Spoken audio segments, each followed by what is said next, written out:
What's up, everybody? Welcome to the Digest from the DCUO commentary. I am bringing this video here today as my 4-year review for DC Universe Online. That's right, I wanted to talk about the past 4 years instead of just the past 1 year, simply because on the Sourcecast we did a 1 year review talking about everything we got with 2014, which is a great year for DC Universe Online. But in this video, because I've never actually done a review for DCUO, if you believe it or not, I wanted to talk about the past 4 years. From launch day of January 11th, 2011 up until today. Why is that? Simply because one, I wanted to, kind of, briefly go over everything that's happened in the past 4 years of DCUO, and also because I wanted to put a lot of things in perspective in regards to exactly what has gone on with DCUO for a lot of players out there who, I don't know, maybe losing touch with the game, maybe wanting to thinking about moving on, stuff like that. So yeah, that's why basically why I wanted to do it. Is it going to be an honest review though, like I promised? Absolutely, it's going to be. I'm not going to pull any punches with this review, but also I'm not going to deliver any sucker punches either, because honestly, I've met and talked with a lot of the devs, and they don't deserve it. They don't deserve that. Speaking of which, that's one of the good points about DCUO I wanted to talk about. A lot of the developers are very personable and communicative. It's probably one of the most personable and communicative dev teams I've ever seen with a video game. I don't say that just because I'm deeply invested in what this happens with this game as far as my channel is concerned. But I say that because I've actually sat down. I've talked to these guys on several occasions. I talked to Meps almost daily, who is the community manager for the game, and their involvement with the community and players who are here, who are wanting to help with the with the game and everything, is just it's unprecedented as far as I'm concerned. I mean, they're all of them are very open. They post regularly on the forums and all that, and they're very approachable. They're very approachable. Not to mention the being very interactive and descriptive with how the with answering their questions and everything. So that's one thing I got to give the developers for DCUO a lot of credit for, is that right there. Because believe it or not, they do listen. They do listen. If you don't believe me, I got a buddy, Trexlight. He'll point out all the times they have. What else is good with DCUO? Believe it or not, whether you want to argue against me on this or not, there has been a constant infusion of new content on this game since its launch. Yes, yes, there has. Don't try and argue with me on this. All right, I will tell you why I say that. All right, because we have since launch received 43 updates on this game. We have also received 12 DLCs on this game. That's 3 per year. All right, so averaged out as far as DLCs are concerned. With the 44th update and the 13th DLC currently being tested on PC test right now, as I record this. So there's been a constant infusion of new content. It's been a little erratic at times. I mean, 2011's hack did not help, but it's been a constant infusion on it. Some of the content may be a little bit smaller than what the next DLC is, or some updates may be mostly fixes, while another update may deliver a new power or a new mechanic or something like that. But I mean, along with those updates and those DLCs, we've also seen since launch, we've seen the inclusion of survival mode, which we got last year, and we've also been given Legends PvE, which was given to us last year, the first of which. So yeah, I mean the infusion of content has been constant. Like I said, there may be a couple of some lapses in there where a couple of months have gone by before past like the 3 month mark where before we got a DLC. But 2014 did mark the year where they got 4 DLCs out. 4 DLCs out in 12 months. That's pretty damn good if you ask me. But yeah, the schedule, as last year will indicate. I mean, it's getting a lot steadier and regular in those regards, and the updates are pretty much almost always on time. If not, in some cases, haven't been early at times. Um, what else have we gotten in those past 4 years? Well, we've gotten, let's see, we launched with 6 powers, and we got 6 powers since. That's more than 2 a year right there. So I think that's a pretty good start as well. So we have 12 total powers right now, and they've announced last year at SOE Live back in August 3 more powers coming. Are we going to see them this year? Good possibility. I think we're going to see at least one of them, maybe. But with those new powers not being attached to DLC, that's going to help them free some time up and everything to work on those powers, get them right, and get them out there. Now, with the good, we got to talk about the bad. Sorry, but we got to talk the bad. Starting off with some of the bad, I'm gonna say it right now and all that, and I know a lot of people are gonna be surprised. The persistent bugs and glitches going on with the game right now. Obviously, the first thing that comes to mind whenever an update comes up is, well, we'll see how the update goes and all that. Hopefully, there won't be any issues. With every update, almost every single update, all 43 of them, most especially update 3, if you all remember those days. But with every update that they have released for the game, there's always been some kind of issue with it. Whenever we've gotten the update on that day, have the devs done what they needed to do to get those issues fixed in a timely manner? Absolutely, yeah, they have. But honestly, I really wish, especially with these updates and everything being put on test, that they would find a way to make sure that that launch issues did not occur. I know the argument can be made that launch issues for any game or any DLC for any game is going to have day one issues. However, you would think after 43 of them, they would figure out how to make sure that those issues didn't happen. But yeah, update issues, day one update issues with the lag and everything like that is very frustrating. Currently, right now on PS4, we're having this failed to connect thing. Now there were some current. I'm not just speaking to the recent login issues that all of SOE games had. I'm talking about mainly PS4's failed to connect issues that have been persistent since the PS4's launch over a year ago. It's very frustrating, especially when if people say, well, you can get on your PS3. Yeah, everybody that plays on PS3 still is getting on. I know. I paid money for this PS4. I want to be able to use it. I don't want to go back to my PS3. So yeah, hopefully those things will be resolved. That's not just an SOE thing. I understand that's an SCEA thing. So they got to resolve these issues with the console side in those regards. Other issues and all that have been a persistent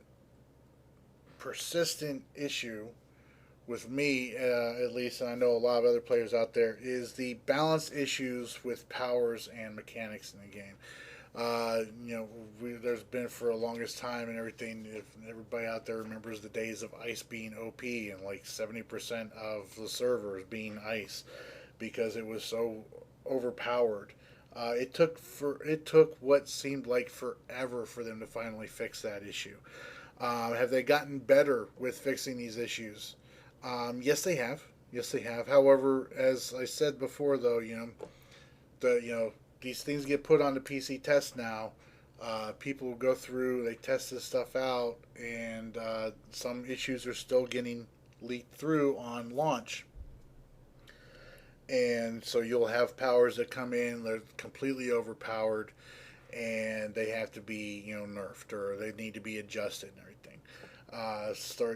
Things that come to mind immediately to mind were some issues with Celestial when it first launched, issues with Hard Light when it first launched.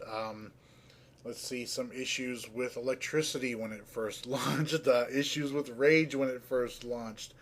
I don't really recall any issues with Earth, surprisingly. But yeah, I mean, you guys get my point. You guys know where I'm coming from. You would think after 6 power launches, new power launches, they would be able to figure out, what needs, where a balance is for these things. Not just with powers, but with certain mechanics as well. Since the launch of the game, we've gotten the weapon mastery mechanic for DPSing, and you can use it for support roles as well. But mainly, it's used for DPSing. And, when it first came out, there were some serious balance issues with it. And some would say there might still be some.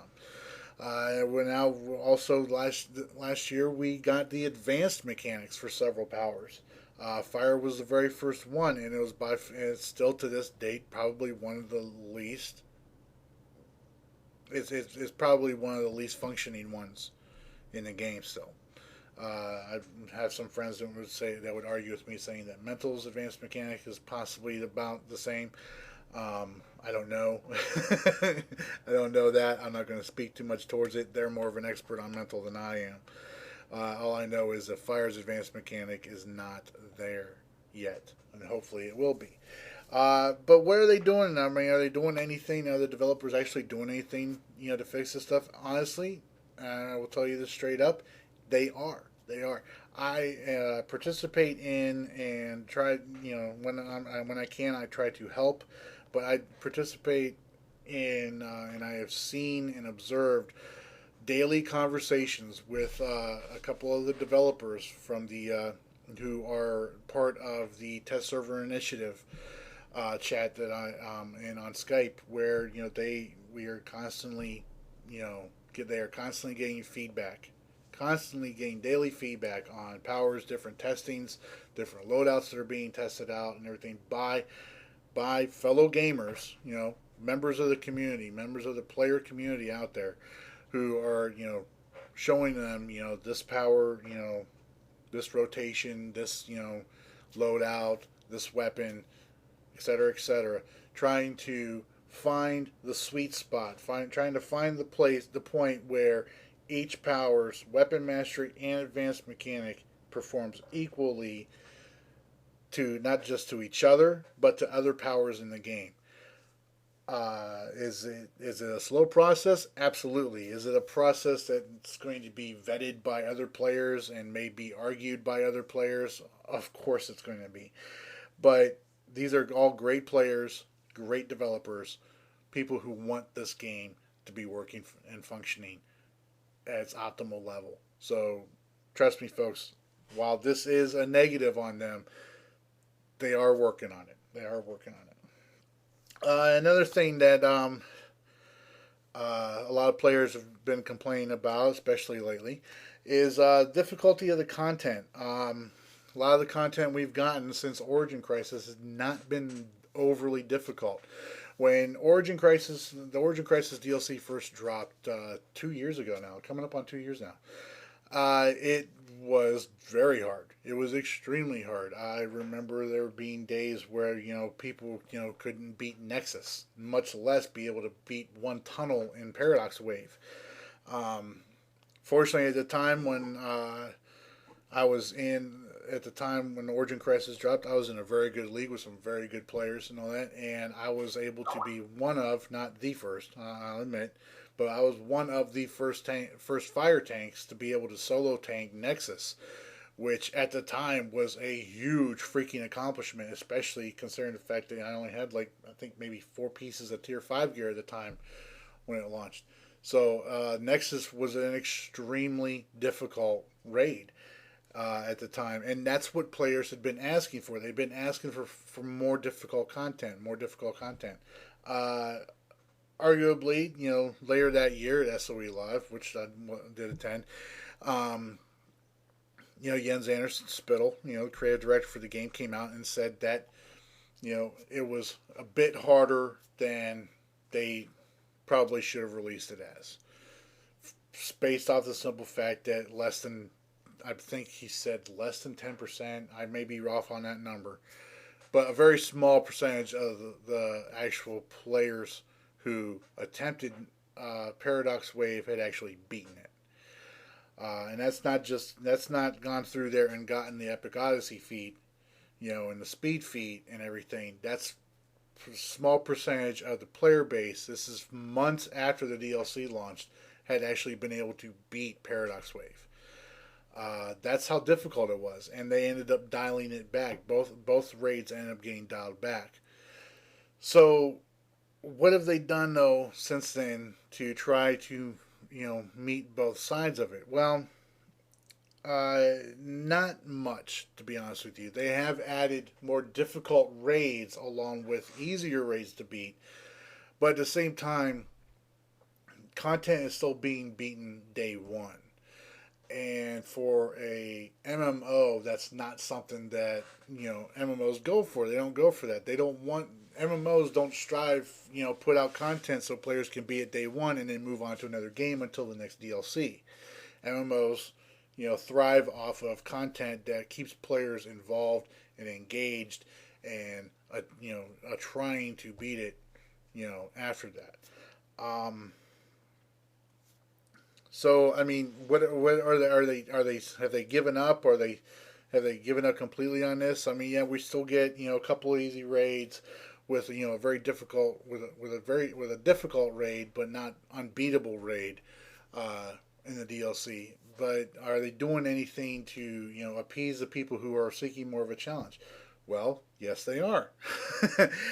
Most recently, they announced the Elite raids will be coming with starting with DLC 13 here, where it will be added difficulty will be added to their top tier, most difficult raid with the DLC, as well as a rally penalty. Basically, you're only going to be able to rally, a certain, each other so many times in there until it's going to be a wipe.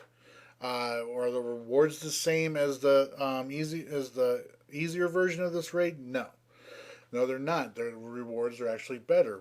Are there feats involved with it? Yes, there are. So they're trying to find a balance there. Another thing though that and this a personal issue of mine is with patch notes. When we see things that come out are coming out and everything, they release the patch notes for them and stuff like that. Especially stuff we see on tests and everything, but especially for the actual launch of the content going on live, we see these patch notes, and a lot of the changes that are on paper that we see there don't really reflect what we see in the game.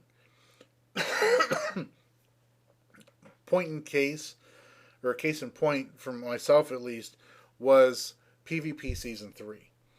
A lot of things on paper looked good on paper with PvP Season 3, but there were some things that were omitted and left out that came in with the PvP season that I, myself, and I believe lots of other people out there did not expect nor really wanted in the game. Mainly talking about the power costs for using powers in the game and how difficult it is for a controller to give power back to the group. I know all these things were made in an attempt to speed up PvP for a lot of people out there. People who were, talking about, not being able to finish a match in under 15 minutes, and some of those matches only ended up with like 1 or 2 kills or something like that in a team deathmatch. A lot of that had actually stopped already when these changes were being talked about adding to the game, and I tried arguing in that direction for it at the time, but I'm only one person, and what we got with PvP Season 3 wasn't exactly everything that people were hoping it would be. Some good things were brought in with it, but there was a lot of things added that a lot of people did not like at all. What are they doing about it? Are the devs doing anything about this? Well, obviously, these seasons come in numbers. So, obviously, PvP Season 4 may be around the corner shortly, I'm hoping. So, I bet most definitely this year. I'm looking forward to hearing feedback from you guys out there, and so I can take it to the developers if I can still, uh, or make videos about talking about these things. I'd like to have lots of discussions with you guys about PvP and what you would like to see. In fact, I'll actually do a video about that, so I'll get off the topic as it is right now. Uh, that's basically it, though. I know it's kind of thin for a 4 year review, but honestly, I'm trying to be as honest with this as I can about it, while without going for any low blows on the devs or anything. The main thing I want to talk about, though, thing I want to pull from this, though, is there's a lot of content in this game, folks. There's a lot of content in this game. If you only play one power on one character on one faction, then you're not playing the whole game. You're not playing the whole game. You can make that one character into multiple different roles. By all means, go ahead. If you got the time and you've got the ability to, go ahead, change powers up if you want, or make a new character. Try and see what it's like under a new mentor. Try and see what things are like on the other side. Switch factions. Do that for a little bit. But the main thing is, there's a lot of content in this game. Don't skip it. Don't skip it. You guys are hurting yourselves more by skipping. Not just hurting yourselves. But what I mean by hurting yourselves is you guys are missing out on a lot of great content in the game if you're skipping it. But anyways, that's my review for DC Universe Online. The past 4 years, in a nutshell, my good, my bad, and what's being done about the bad to fix it. And at least from what I can see. So yeah, let me know what you guys think in the comments below. If you liked the video, please do so by giving it a thumbs up. And what's your impressions? Let me know what you guys think. You guys been playing for the past 4 years, or even if you've just been playing for the past year, year and a half, or 2 or 3. Let me know what you guys think, what your opinion is of DCUO in the comments below. I'm interested in hearing it. Keep them respectful, though, guys. Please. I'm more than willing to have a conversation with you. That just don't shit on other people's hard work. Because believe they do work hard on it. So yeah, please be respectful. But yeah, let me know what you guys think in the comments below. If you liked the video, please do so by giving it a thumbs up. And if you haven't done so already, please subscribe. Until next time, though, you guys all take care. Bye.